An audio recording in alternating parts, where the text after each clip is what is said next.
What's up, everybody? Welcome back to IGN Game Scoop. I'm your host, Damon Hatfield. This is Justin Davis. Not going to say anything. Mitch Dyer and Colin Moriarty. Hello. Everyone's being very silent. Was I supposed to? Sometimes they say hi, or they hey, say, well, I don't have association, so they know like what you sound like. I've said for a long time that I want my own like brap brap. But I want a catchphrase I so need bad. to like come up with it's one. on you to come up with your catchphrase. People don't come up with catchphrases for you. Yeah. Let's check in with the listeners. Hey, listeners. Hey. Thank you. Listeners, remember you can always reach us at the email address gamescoop@ign.com, just like Big Tony Style did. Yeah, he did. Big Tony Style is a big longtime fan. He asks, does the SimCity launch problem impact Sony or Microsoft's potential requirement of having an internet connection to play games on next-gen consoles? In other words, will Sony and Microsoft learn from SimCity? Also, SimCity Robert being Rodriguez's SimCity theme starring. I mean, there is a lot to learn What from can that. Sony and Microsoft learn from SimCity is what you meant to ask. The old IGN trope. Yeah. I got it. Colin. Yeah. I'm with you. I'm with you. I'm up to The speed. IGN headline generator? Yeah. No, so SimCity's launch was a disaster, right? Because there's an always online internet connection DRM requirement, and we've heard rumors that next-gen consoles may have that built into the systems. So Big Tony Style is a little bit worried. It would be a disaster if they included that, wouldn't it? Yes, probably. Yeah. A disaster. I think it's. You don't think so? So I'll let him go. What? No, just I want to hear your explanation. Otherwise, it would be a disaster. Why would it be a disaster? Yeah. Well, it would be a video after game SimCity, disaster. you need an explanation? Why it would be on consoles? Because I think the assumption here, for you, I think, is that you're saying that everything will always have this exact same outcome. Is the impression I get. Well, I don't understand what you're talking about right now. I'm going to be honest with history you. shows us that when a game is launched that requires an online connection, it is a disaster. But are you every about, time? So why Does would that it mean be it's different? inevitable Why for would the be, future? Sony's would be like, we can do it right. So Because they can go, oh, well, we saw them do that. Let's not do that. Let's do more service. Let's have better support. Let's be better prepared. So Mitch, So you don't think the guys that work on SimCity looked at Diablo's disastrous launch? Yeah, I and think well, they did. we can do better than that. Nope, it's I a think disaster they were also. ill prepared. They were not. They did not anticipate the number of people that were going to smash those servers. right, so that's my question. It's like, how in the world do you misjudge? So it's not like, oh, I meant to, like, you know, hit this golf ball 100 yards and I went 120. Yeah. Like, they knocked it into, like, next week. They were so wrong with, like, the number of people that were going to play the game. And that's what I don't get. Like, that's why you look at pre-order data and you look at data like traffic data, and you know you generally have a pretty good idea based on social media, based on other things like, look, this game's going to sell 1 million copies, 2 million copies. Like, you can ballpark it. Right. So how in the world are they like, we need 10 times the number of servers we thought we needed? That's exactly what you do. There was I saw somebody on Twitter had this anecdote, like, it was a Call of Duty developer, I think, that said something about, somebody asked them, like, oh, so when you guys launch your game, what do? You just, like, double it? You expect double the servers? You expect this, so you double it? He's like, no, we do it 4 times. Like, they overcompensate. Because from there, you can start saying, like, okay, we don't need this server, shut it down. But if you're short, then you're screwed. And you do have the disastrous launch. Like part of it is, this is getting into the weeds a little bit, but it is a hardware issue where, like, if you build up all this capacity that you'll only need once at launch. Like, there will never, ever be more people playing SimCity than there were at launch. Like, it falls off from there as people fall off and move on to other games or whatever. Yeah, sure. And so if they don't have the ability to scale up or scale down dynamically... There's probably some exceptions. Like EVE Online is the MMO that keeps yeah, growing. I guess I shouldn't say ever, but generally speaking, like that's your day, right? And so if you don't have the ability to scale up and scale down your capacity dynamically or, like, fluidly... like, then you're putting in all this capacity, spending all this money that, you know, you're going to be at 10% capacity for the rest of time for that launch spike. And so I think sometimes people just eat, you know, they're like, yeah, we're going to be messed up for a couple days. We're going to be fucked up for a couple days. Like, and then it's going to be fine because people are going to fall off. Like, so Mitch, you're not concerned. You think SimCity was just poor planning, and if Microsoft and Sony want to do this with their consoles, they'll be fine. I'm sure the planning was great, but there was just, like, a couple things that they could have done better, like, you know, more servers would have gone a long way. But I think if you're Sony or Microsoft, you're looking at this going, okay, we need to avoid what Diablo did. We need to avoid what happened with SimCity. I mean, even the recent launch of StarCraft, probably comparably big to Diablo, has to be online all the time, no issues at all. See, but they have the experience of the last StarCraft launch, which was dicey, and World of Warcraft before that. Like, that's all running on the back of Battle.net. Exactly. So Blizzard is learning from itself. So I have to imagine that Sony and Microsoft, who are going to launch consoles, which, I mean, if they were to make a server that or X amount of servers that accommodates exactly the number of units they shipped, they'd be fine. But if they shortchange themselves, then they're screwed. So this is a hardware company. This box, like that thing being online, if it is always online, they rely on that for the success of the launch. And if I don't know why. But I mean, at the last Xbox 360, they failed. The systems failed, and they had to eat a lot of money replacing those systems. Yeah, but they knew what was wrong with that console, and they shipped it anyway. Yeah. So with this, they look at that and they say, okay, we need to not have that happen. Let's overcompensate. Because if the launch of a console fails because of an always online issue like this, then people look at the console and go, nope, I'm out. But if they see that it works, if they see like, wow, Microsoft is really handling it, the console has no issues being always online, maybe this always online business isn't so bad after all. See, that I do agree with, where these companies are hopefully smart enough that they understand that a console represents, 6, 7, 8 years of profits for them. Like, it's not, when the new Xbox comes out in 2013 and the new PlayStation come out in 2013, that's not like a 2013 thing for them. That's like a 2017 thing for them. Like, this is the future of that company. So I think it's worth the investment and the insurance up front to, do their absolute utmost to ensure that, it's not a disaster. They'll have top men on it, Damon. Colin Moriarty has been charging up this whole time. Yeah, powering up. You're about to go Super Saiyan, aren't you? No. I'd like to hear your thoughts. He's chilling. He's relaxed. I don't know. I think we're asking the wrong question in a way. What's the right question? The DRM doesn't have to be like this. And what I was confused about with SimCity was why they had all the processing being done between the game and the servers, creating an unnecessary server load when the game probably could have saved all of this stuff and done it itself and then sent information as needed to the server every few hours or whatever, just to kind of ping it to be like, oh, you're playing an authentic version of the game, okay, sign you back off or whatever. If the new consoles are not going to be always online, there's just no way they're going to do that. I don't think they will either. And I don't think they will either. If they have something like a game that, and there are I believe that there are, I want to say Capcom PSN games that must be online, like Final Fight. I think it's Final Fight had to be online, but that was just to verify that you were playing an authentic version of the game. It wasn't sending all of this data to the servers. It wasn't creating this unnecessary load. Well, there's two different, like there's DRM, right, which is a lot of Steam games, single player Steam games. You still have to be online, or these Capcom games, and then there's the game design. If it's designed to be, sending packets of data back and forth. And there's the point is that there's just no reason for that to happen in a game like SimCity, and really a lot of games. I understand why this exists. It's because they want to make money and they want people to verify that they're not pirating the game. And that's totally fine, and that's going to be acceptable. And I bet you a lot of games do that in the next generation. That will 100% be the norm. But think about this. I mean, God of War Ascension, for instance, comes on PlayStation 3, comes with an online pass. That is essentially some sort of DRM in the sense that you have to go on PlayStation Network, sign in, put your little login, and then you can sign back off and play your game. And then when you sign back on, it knows that you already did that. Yeah. And so I think that they just need to find a way to circumnavigate this sort of problem with server load by pinging the server only maybe every few hours or for things that are only necessary. Now, obviously, there are going to be games that are online all the time, and that's going to be different. And something like Call of Duty, they compensate for that because they know that kind of stress is going to be there. The confusing thing about SimCity is that it never needed to happen like that.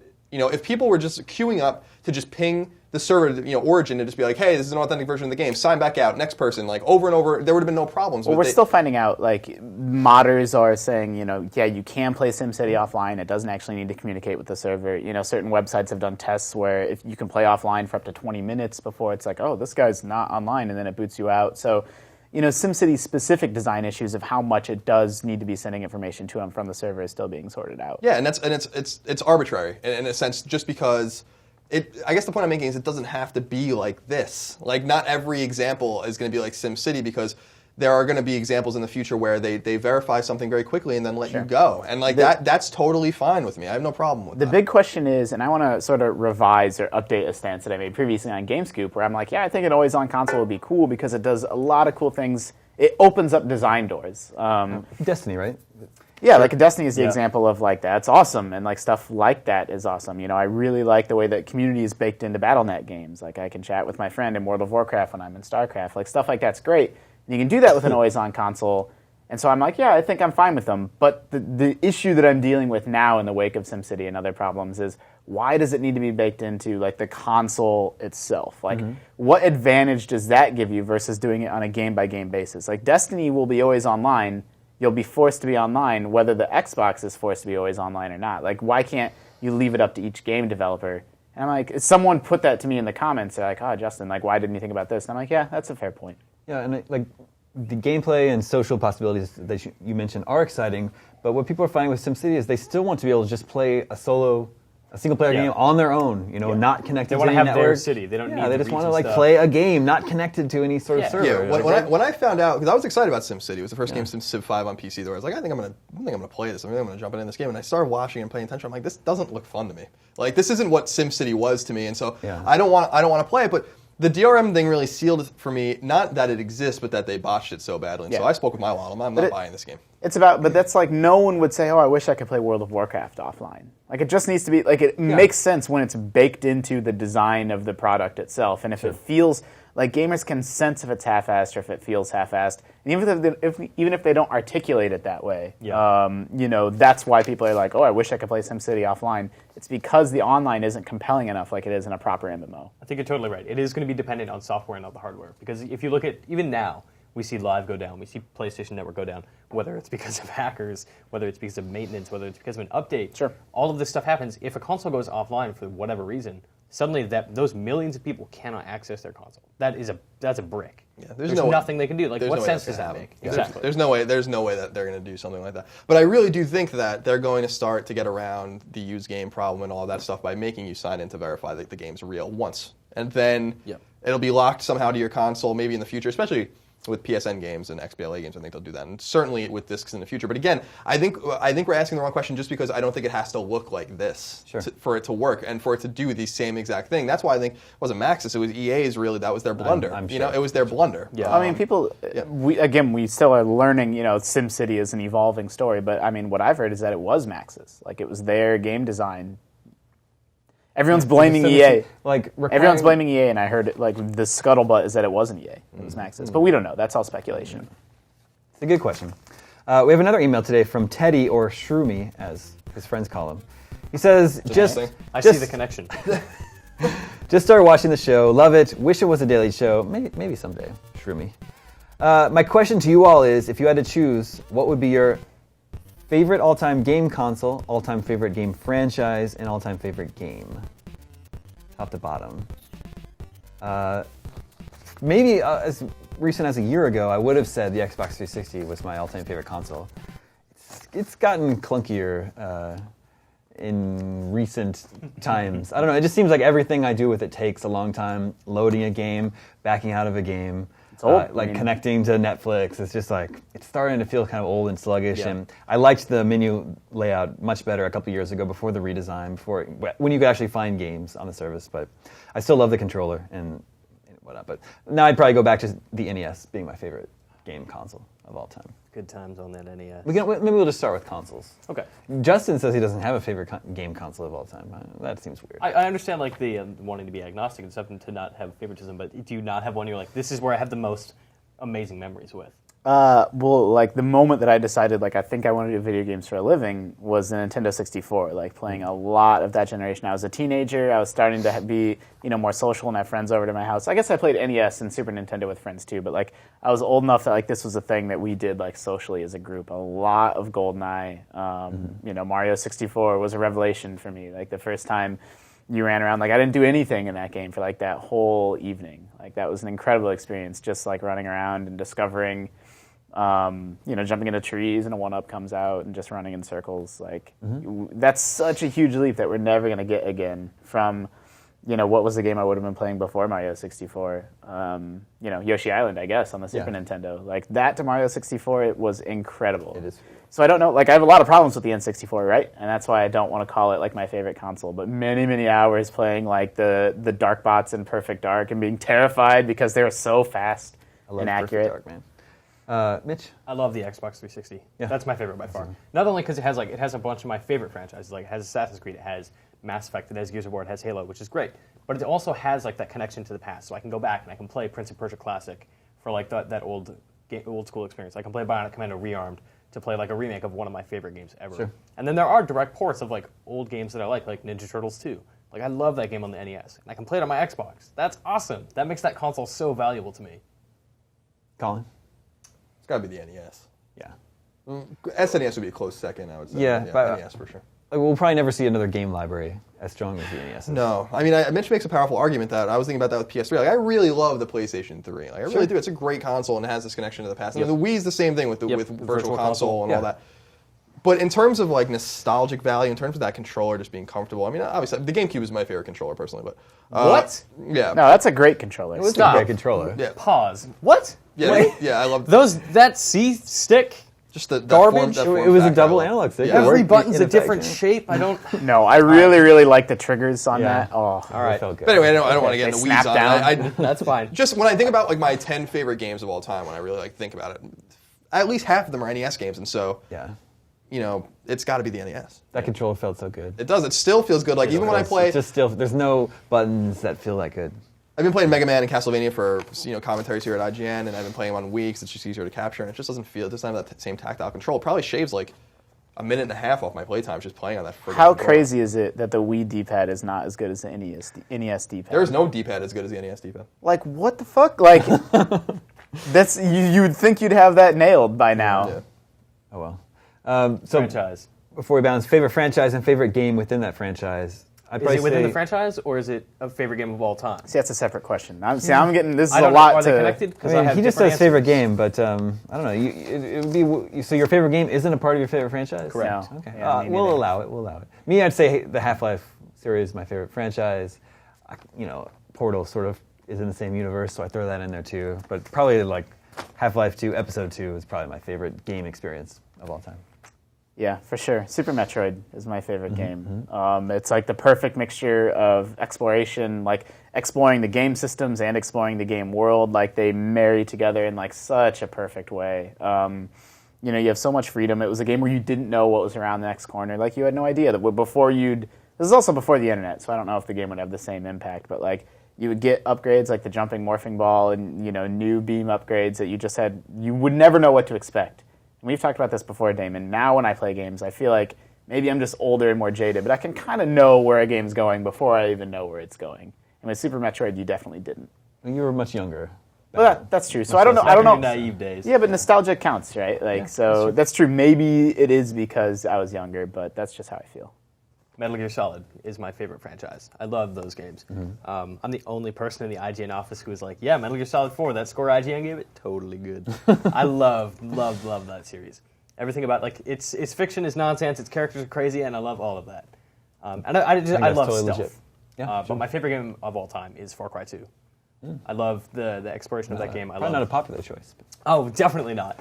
But I love the tension and fear of that game. Like everywhere you go is scary because you're just this lone mercenary playing two sides against each other in like this weird Civil War arms race, and it's really really a frightening game. It's like you don't think about Far Cry as a scary game. It's like open world first person shooter, but like for me that game is a horror game. Interesting, Colin. Gotta say Mega Man's my favorite franchise, but specifically the NES Mega Mans and the Super Nintendo Mega Mans. And What about 9 and 10? Yeah, 9 and 10, of course. Yeah, those are good. Those are good as well. Great. Mega Man 3 is my favorite game of all time. Although I have to give special, very heartfelt and warm shout-outs to Castlevania 3, Wild Arms, Tales of Destiny, Final Wild Fantasy VI. Arms. Wow. Yeah, Resistance 3 actually is probably my favorite game of the generation. So Nice. Really? yeah. So we are so stuck in nostalgia that there are a lot of good games that have come out the last 5 years too. Yeah. Shroomy shares his own favorites. His favorite consoles are a tie between Nintendo 64 and PS2. Fine choices. Favorite franchise, Legend of Zelda. Favorite game, Ocarina of Time. Totally solid choices. Thanks, guys. That's it for today. Remember, you can always reach us at the email address gamescoop@ign.com. Stay tuned for more scoops soon right here at IGN.